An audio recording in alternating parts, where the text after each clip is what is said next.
Yesu varumewe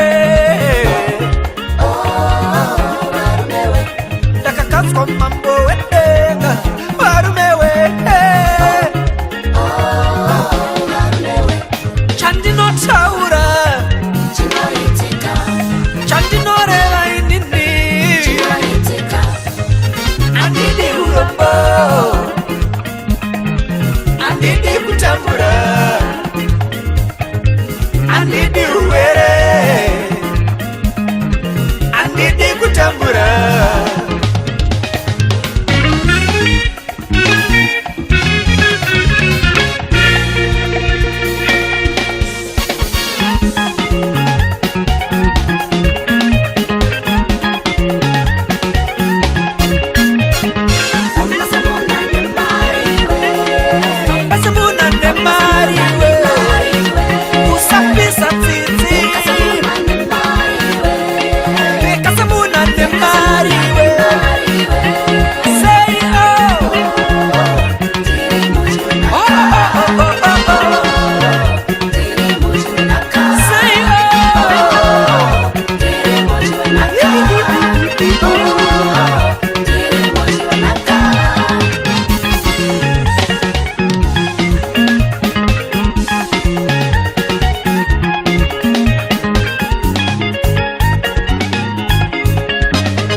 Good morning, good afternoon, and good evening from wherever you're joining us from.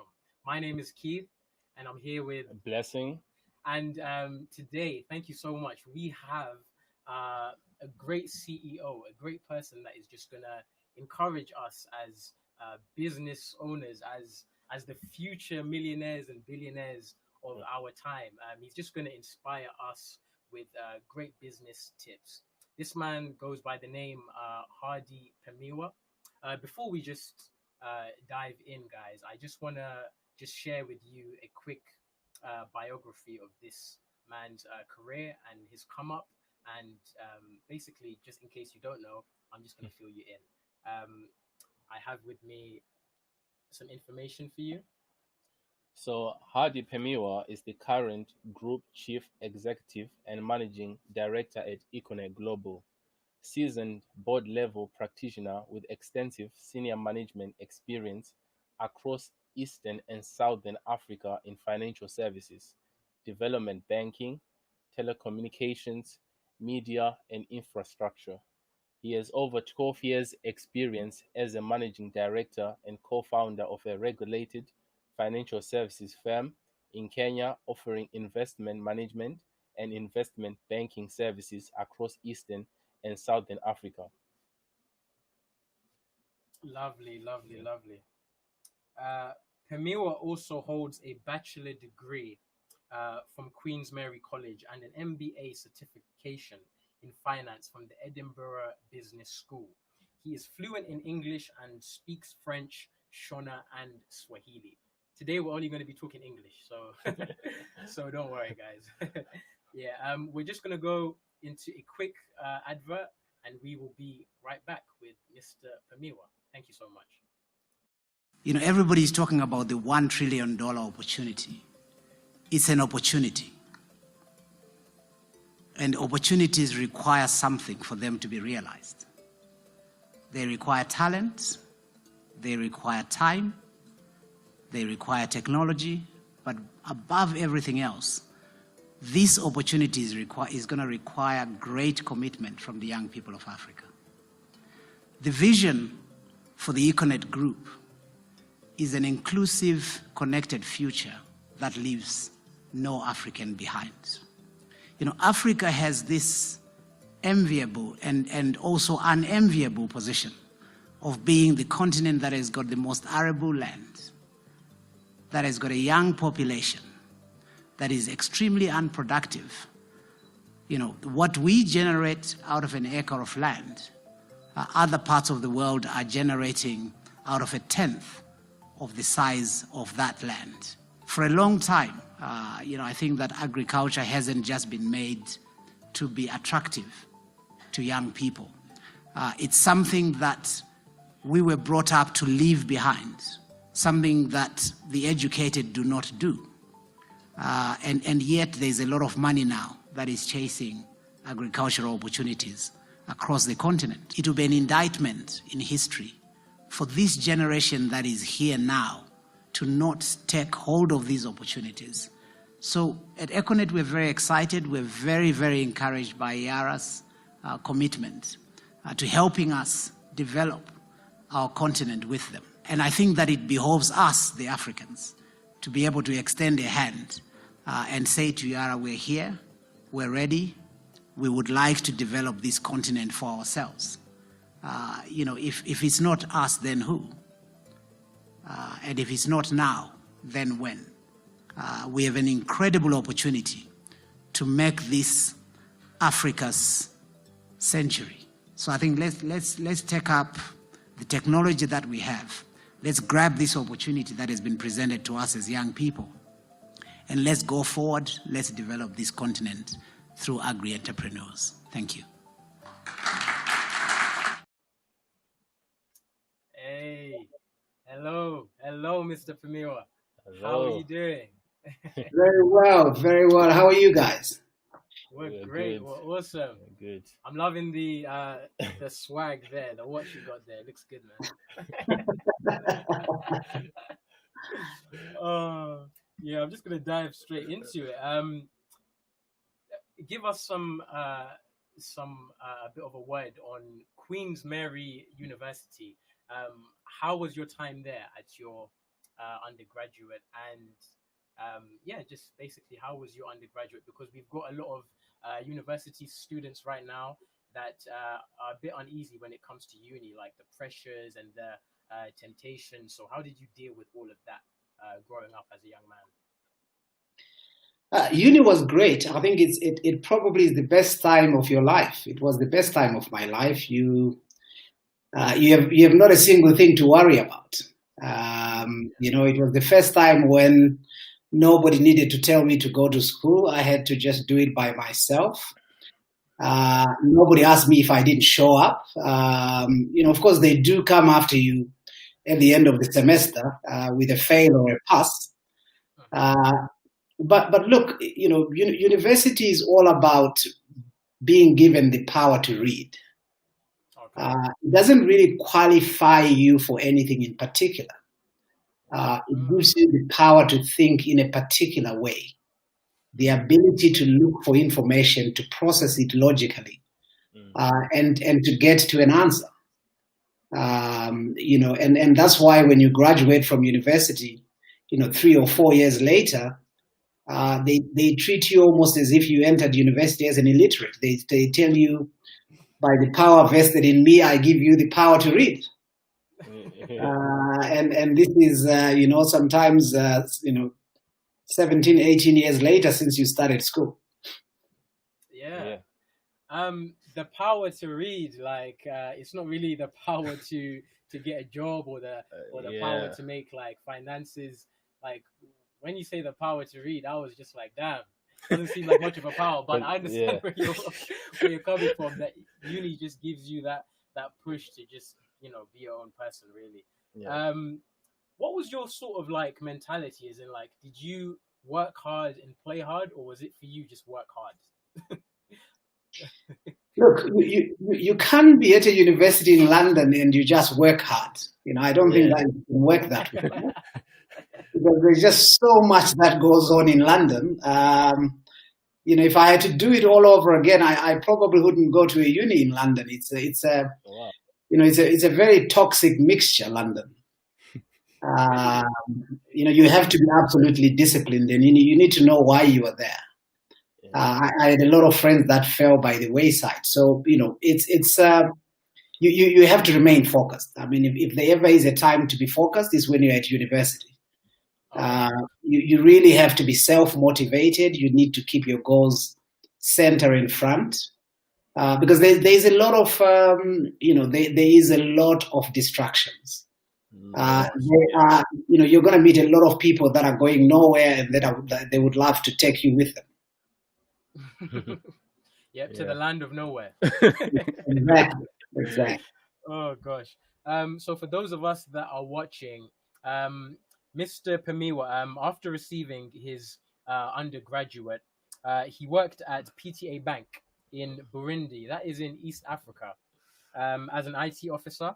And after 5 years, he was the chief operating officer, second only to the president of the bank. Now, Mr. Pemhiwa, what made that move to East Africa? Because I was even talking here with my brother Blessing, and we were like, how did you go from London like Burundi, to Burundi? Burundi. So like, how did that move come about? Look, I wish it was, it was part of some written down plan. But it was exotic enough. It sounded like an adventure. I actually went to Burundi for the first time to go and solve a problem. I really wasn't looking for a job. So this bank had a particular problem with their IT systems, and I flew there to solve that problem. I spent a whole weekend there solving this problem, and then I left, and they came looking after me, and for a whole 3-4 months I wasn't interested because I just so the job looked for me, and it's all about solving problems. If you solve problems, people will beat a path to your door. That must have been quite an achievement for you. Like, straight after your undergraduate, you've got people from the other side of the country already like telling you to come to come here. Like, how was that for you at that age? Like, did that give you that sort of confidence to now want to do more? Look, I mean, the one thing that you have when you are younger is I didn't have any fear of failure. I was absolutely not phased. I mean, this particular bank, I met with their CEO, at a hotel, and I really didn't care for his position. I just cared for what I knew. So I think the most important thing is you have to remain confident, but you have to be humble. Of course, you don't know. As I said, you come out of university and all you know is to read. Yeah. And people that have been in the job market, they know a lot more than you can even imagine. So experience counts for a lot. So look, the thing is to get in, and the first question you want to ask is, how does somebody get ahead around here? Yeah. And you get ahead by being as helpful as you can to everybody, and by knowing more than everybody else, and so I literally made it my mission to know everything that had to be known about the operations of the bank. Oh, okay. So it was his mission to know everything about that specific bank. So was there like any libraries or stuff? How did you actually acquire this information? Because it can be one thing to say that I would want to know more about a particular company. Like you can go on Wikipedia or something, but how did you inquire this information? Is like my question to you. You'll be amazed at what the next guy can tell you. Okay. I think the challenge that I find with young people today is that they know so much that they don't ask. So I just asked. I just asked the people that had been there. Everybody who I met, from the lady who was making tea to the CEO assistant. Everybody knows something about that bank that you don't know. You're new. Yeah. For example, the driver, the driver who I worked with, had a lot about how the bank was started, because he had driven the ministers of finance that came to Burundi to start the bank. So if I didn't ask him, I wouldn't have known. You wouldn't have known. Wow. The driver. Wow. All right, so it's really about relationships then, and building those connections in terms of progression, I guess. I think you have to be willing to learn. You have to be you have to walk in every morning and say, look, I don't know enough, and I'm going to ask. And tomorrow I don't know enough, and I'm going to ask again. I think today your generation is fooled by Google to think that you know. True. So you get a lot of facts, but not enough knowledge. Yeah. So for you, it's never been about position or anything. It's mainly been about solving a problem. As in, you never came to PTA Bank and said, I want to be a CEO. But your main aim was just to actually solve the issue, like solve the problem. Because a lot of us as young people, we get caught up in wanting to just be, at that position, and that CEO and everything. But it seems like for you, it was actually about solving the problem. Look, the best way to get ahead is to solve problems. Yeah. If you solve problems for enough people, you're going to get ahead. The positions will come. But if you seek position, it's very destructive. I even today, I tell my staff every now and again that, I actually lose nothing by making tea for you. Wow. I absolutely lose nothing, because I now learn, if I have to make tea for you, now I know one thing that I didn't know before, that maybe you take tea without sugar. Without sugar. Wow. Oh my god. That's a good one. Yeah. That's a good one. Okay. Yeah. So working as an IT officer, so there's often pressure to work as fast as possible to deal with problems and achieve those results in a very short amount of time. You've got to respond to things in a timely manner to service issues and requests and maintain databases and maintaining systems, everything like that. How have these skills sort of helped you today, where you are? Just speak a bit on that. Look, I mean, the one thing that problem solving does for you is that it teaches you to be humble. Yeah. Because you're going to meet a problem that's more than your match as far as knowledge is concerned. So you're going to have to ask. And from an IT perspective, for those people that are studying systems, you're constantly having to ask somebody else, how does this actually work? Because you're automating somebody else's job. And that person knows their job better than you do. You're just trying to automate it. And your responsibility is to try and, at the end of the day, to know it better than they do, because that's the only way that you can automate it. So it's an insatiable appetite to learn. You have to learn daily. Okay, daily learning. Yeah, Daily yeah. So if, say, for example, you had somebody who is in an office job, say they're in a regular office job, and they have been in their, say, position for, say, the past 5 years, and they're not coming up with anything, and they're still young, but they're feeling a little bit discouraged. What would your advice be to that young person who's still on the come up? Look, I think you're only discouraged because you feel that you don't have something that you can contribute, or you no longer have something that you can learn. I think the challenge is to be narrow-minded. If you were to talk to somebody who cleans windows, for example, you'll be amazed at the tricks of the trade that they can tell you about the best way to clean a window. I mean, things that you cannot imagine.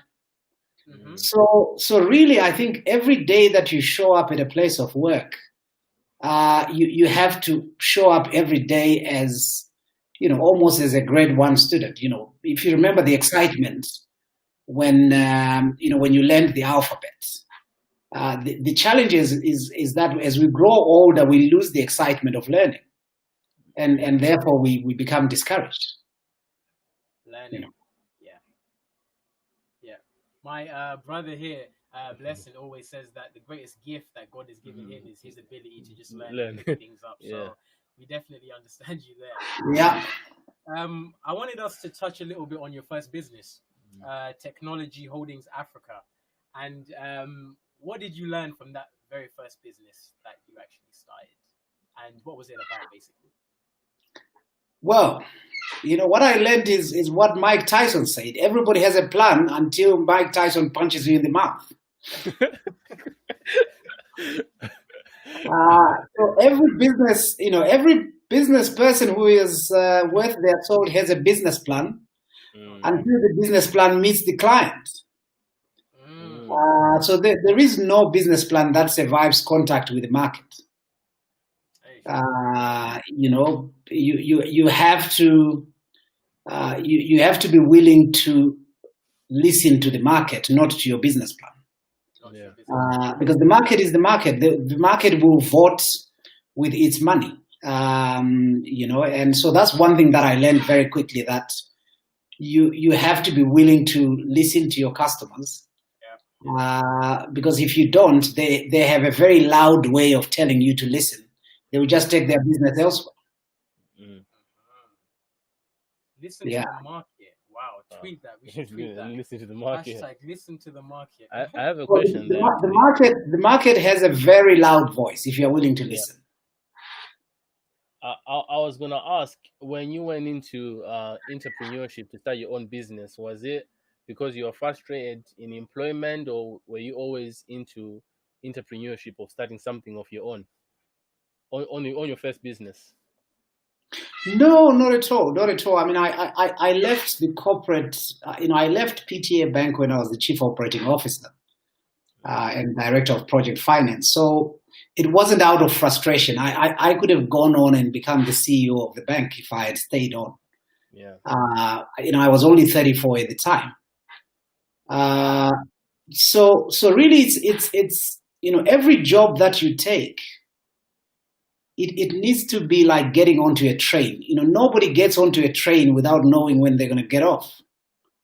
You buy a ticket that has got a station that you're going to get out.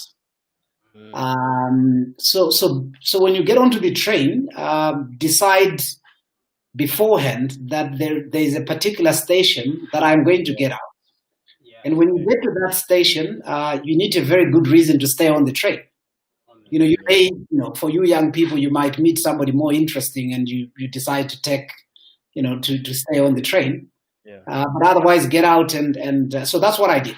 It was very clear to me that I needed to start my journey of entrepreneurship early, young, and I still wasn't afraid to fail. Okay. Now, was there any pressures from family and friends, because you had a very good job? Now, I'm guessing, when you've got family and everything, that sometimes there can be a bit of backlash. Like, are you really gonna risk all of this when you're so comfortable? And people just tend to just be comfortable. So how did you deal with all of that? Because I can imagine that there must have been some voices or some people telling you that just stay in your lane of just working under someone. Don't try and build your own stuff. Like, how do you deal with all of that? Look, I think you have to be selective with, there's a difference between good advice and godly advice. Okay. So there's a lot of people that will come and give you good advice, but in most cases, they're not aware of where you're trying to go. So you need to be clear in your own head that this is where I'm going. So if I, to give an example, if I meet you and you you are in London and you are heading out to Leicester, and then I meet you on the way and I stop you, and I say, well, I don't think you should be going to Leicester right now.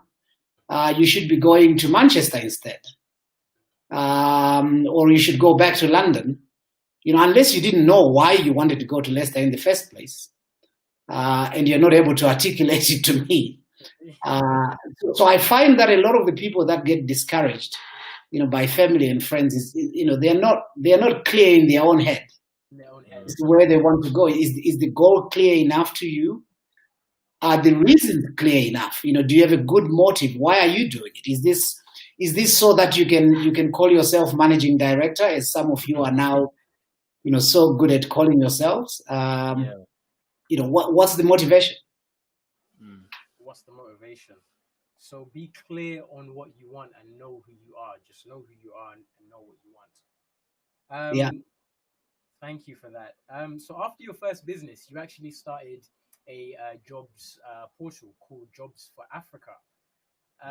This went very successfully. It was actually mentioned on the BBC, and at the time, it was the largest jobs portal in all of Eastern Africa. That was actually founded by you.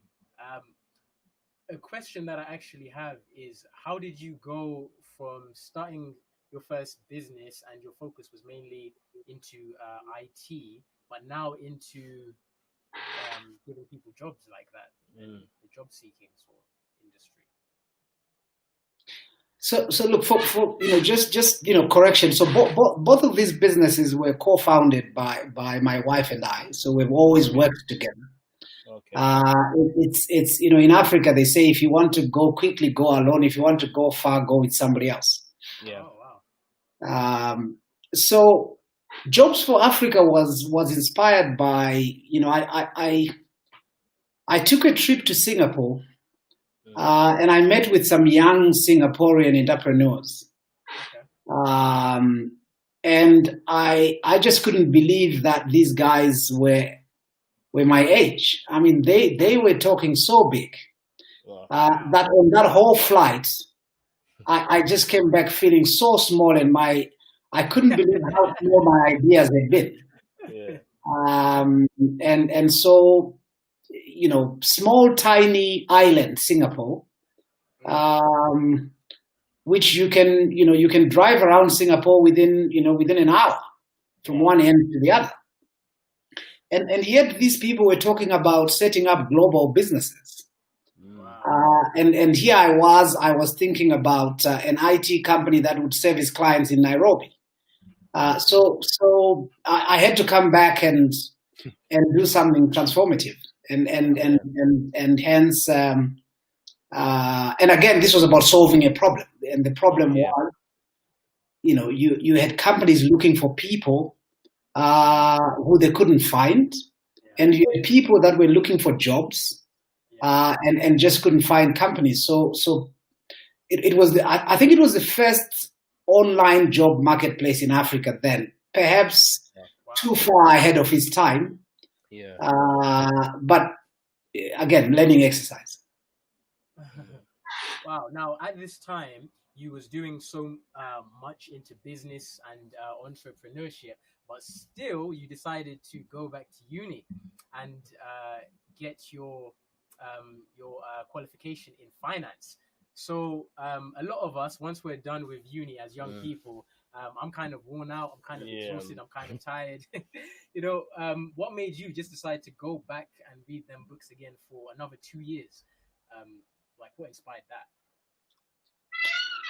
that? Look, I mean, if you're going to be an entrepreneur, if you don't understand economics, law, and finance,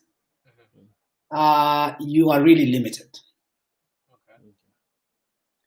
Those three are absolutely critical. And the fourth thing that you need to be absolutely attuned to is marketing. So going back to school for me was about filling a gap that I was, that I felt. And again, is that insatiable desire to learn. I'm a lifelong student. Even now I'm still learning. I attend courses at least twice a year. So you can never be too busy to learn. I mean, you can. If you find, as somebody said, if I had 10 hours to cut a tree, I would spend 8 hours sharpening the saw. So learning is about sharpening the saw. The more you can sharpen the saw, the more effective and efficient you can be. So if you say I don't have time to learn, you're essentially saying to people, I don't have time to succeed. Wow.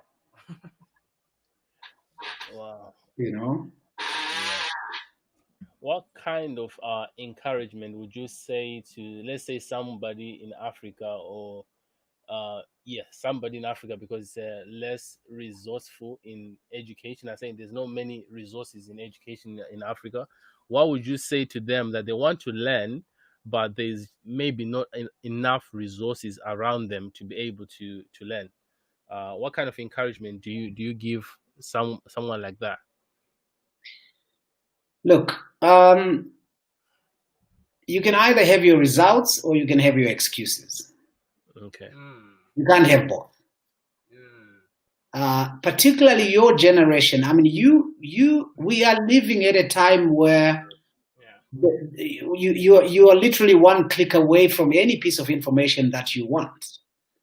I doubt very much that there's somebody who can say to me that they can't access online resources of your generation. They're spending enough airtime on TikTok and YouTube. And I would say that they need to spend less of it there and more on all these online classes that are available today. LinkedIn has got so many free courses. Some of the great universities of the world, Yale, Harvard, they all have free online courses today that you can enroll yourself in. So I think to say to yourself, because I'm in Africa, I don't have access to learning resources, it's a lame alibi. It's not even a good excuse. Okay. Wow.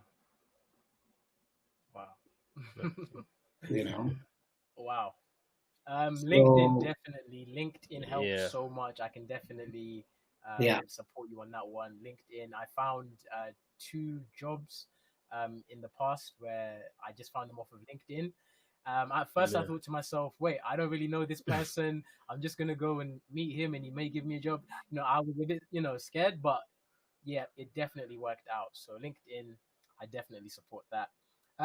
So we're just going to go back to you, Mr. Pemhiwa. So after Jobs for Africa, you now started a fund management service called Amana Capital, formerly known as Royal Investment Management Services. Explain how you went from a jobs portal to now a management fund services, because throughout all of this, I can see that your aim is to really build people and to help people find their way. So why did you make that sort of a cross from a jobs portal to now a funds management service? So in between, there are a couple of other things that had happened. One is that I had been part of a consortium that started a bank, in Zimbabwe. So I was already an investor in financial services. I had been part of a consortium that had tried to buy a Belgian bank. It was audacious. We went after a bank called Bank Belgolese with 4 of my colleagues, and won the bid to buy it. And we're on the verge of raising the money to pay for this bank when the regulators decided that it wasn't just such a great idea to sell this Belgian bank to Africans. So financial services were always interesting for me. Remember, my first corporate job was in a bank. So because I think banking or financial services and technology, that confluence is powerful in terms of transforming society. And that's why today you see fintech companies making such a huge difference in people's lives. So that's how Amana Capital came about. It was again around the whole notion of nobody can afford not to save. It was all about giving the small investor the same advantage as the large capitalist in the market.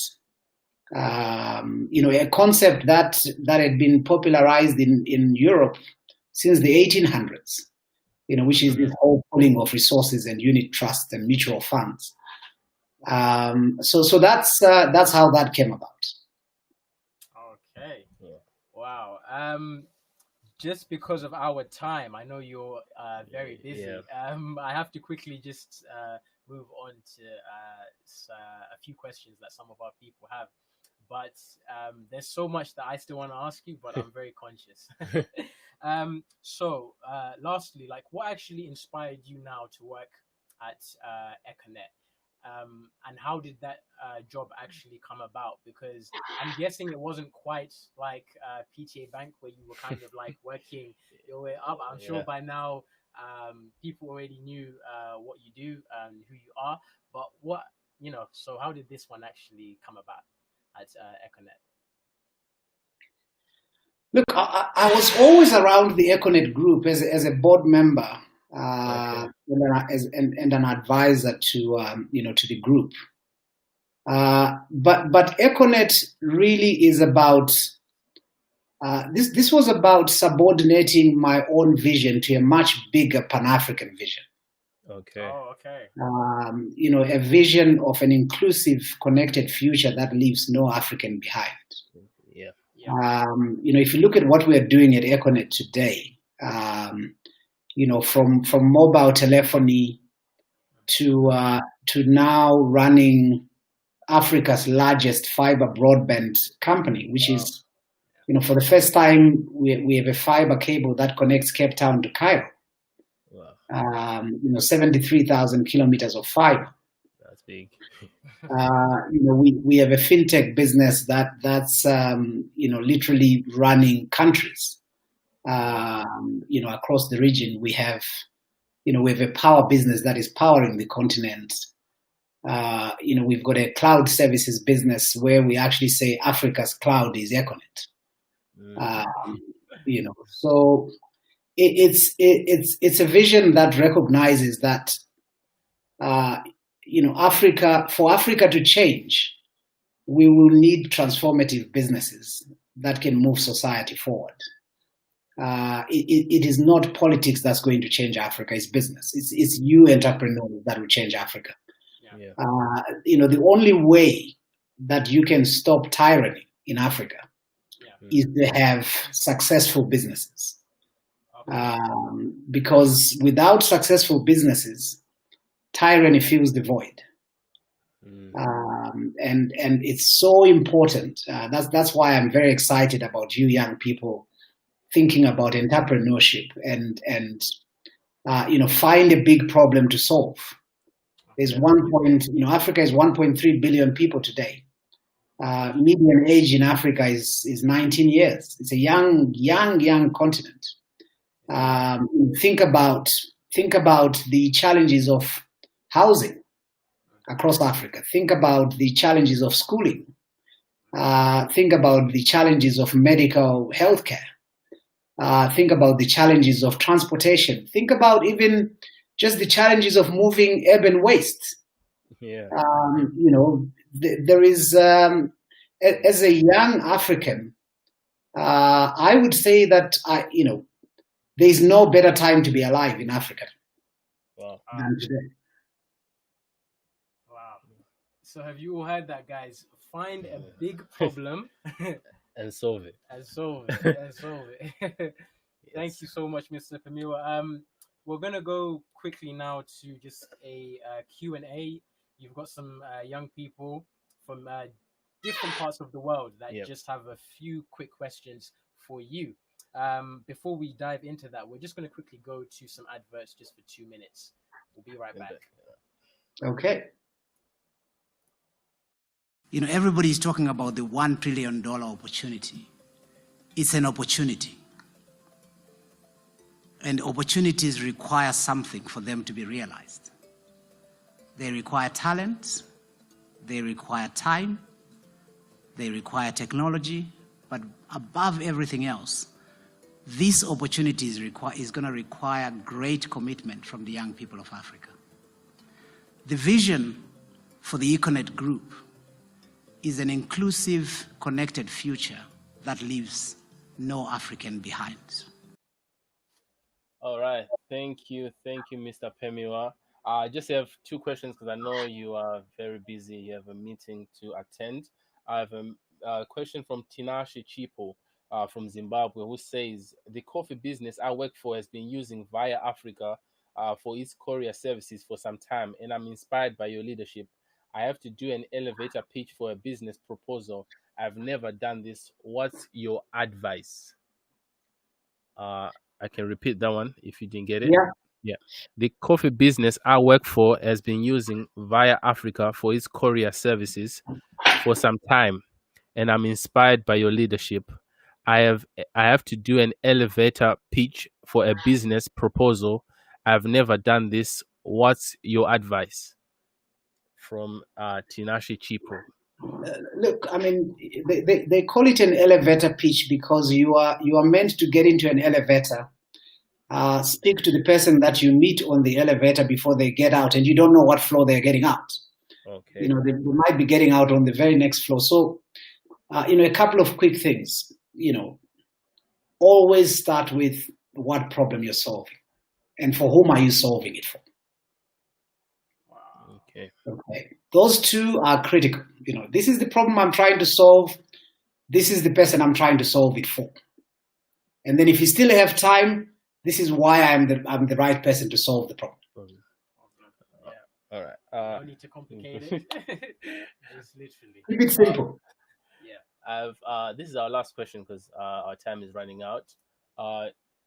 It's from Obed Mazivisa, who says, my question is, there are so many shortcuts and backpocketing that helps many businesses and businessmen to succeed. How do you work around it? Either avoid it and maintain your Christian values. I think he's probably asking a question on integrity there in business. Okay, so you if you do it once, you can do it again. Okay. There is no opportunity that is big enough for you to sell your soul for. Yeah. Because you must approach business from an abundance mentality. There is no scarcity of opportunities. So there should never be a person that tells you, if you don't work with me, then you can't succeed. Yeah. Or if you don't do this right now, that in fact, the best way for me to walk away from a person is when they tell me that they are the only one that can help me. Wow. Particularly if it's also attached to, as a result, then you must pay me X, Y, Z. As the Econet group, we have walked away from countries. Wow. We have shut down companies in countries because somebody asked us for money. I've met a head of state of a country where I said, Mr. President, here are the keys to the company. Wow. If that's the way you would like to work with us. Wow. But we will not do it. I think as Africans, we have to be confident enough in ourselves. Because if you do it for $10, you're going to do it for $5, Wow. and you're going to do it for $1. Yeah. And before you know it, they will offer you 50 cents. 50p, yeah. Yeah. Okay. Yeah. So really, if there is anything that I would encourage young people, the longest way home is a shortcut. Wow. In fact, I wouldn't even call it a long way. You don't get there. Yeah. So shortcuts, they're exactly that. They will shortcut you from a great future. The opportunities are immense. As I said, 1.3 billion people on this continent. Yeah. As they would usually say about China, find a widget that you can sell for $1, you become a billionaire in Africa. Wow. Well, thank you very much today. Yeah, got one more. Yeah, go. Yeah, sorry, just one more question. I know he wants to close, but I'm enjoying That's this too much. fine. I'll give you another 5 minutes. 5 minutes. Hey, Okay. Thank Thank you. you. We've got Jessica Francis from the USA. She says, thank you, Mr. Pemhiwa, for the opportunity. We use everything that Econet has at our holiday home in Zim, and we support your vision. As an entrepreneur, you get to be your own boss. How do you manage your time between work and home? Okay, so point of correction, you as an entrepreneur, you're not your own boss. You have a big boss called a customer. Wow. Okay. The customer, you're always one decision away from being fired by your customer. So really, it's you really have to get that down in you. That entrepreneurship is not about being your own boss. In fact, you now have multiple bosses with multiple demands. The more successful you are, if I take our wireless business, we've got almost 17 million customers. Each one of those has got a demand on us. But really, I think it's about planning your day. The first hour is very important for me. It's an hour that you need to spend. I spend that praying, studying the Bible. And I think an hour is not enough. It's too short. And then you need to stay fit. So the best way is 20-20-20. Spend 20 minutes meditating on the word, 20 minutes praying, 20 minutes in some kind of a physical exercise. Do not look at your phone or your electronic device until you have planned your day. Wow. Because if you look at your electronic device, guess what's going to happen? You're going to find an email from somebody and now your day is going to be under the control of somebody else, and you haven't even planned it yet. And then at the end of the day, very critical to always evaluate, what did I want to do today? What did I actually do? And why didn't I do it? What can I do better tomorrow? In terms of balance, we are total beings. We've got a spiritual part to us. We've got a physical part. We've got a mental part. We have family. We have relatives. Each one of those things needs to be on your calendar. So I schedule even calls to my dad. Wow. So there's a particular time that I will call him during the week, because if it's not on my schedule, it's not going to happen. Yeah. Wow. So you can never find time. You can only schedule time. Everybody has 24 hours. Wow, 2020. And I love how you said that the word of God is always first. Yep. And everything else kind of, you're just now led. Yeah. I love that. Okay, so we're almost finished. I'm just going to try and squeeze in one more. Andrew Buffy from Port Harcourt, Nigeria says, thank you, Mr. Pemhiwa, for the opportunity. I'm inspired by your work in business vision for Africa. So when building your team, are you more interested in someone who is an expert at something, or would you rather have someone with more potential? Look, I always hire for attitude. Wow. Attitude is everything.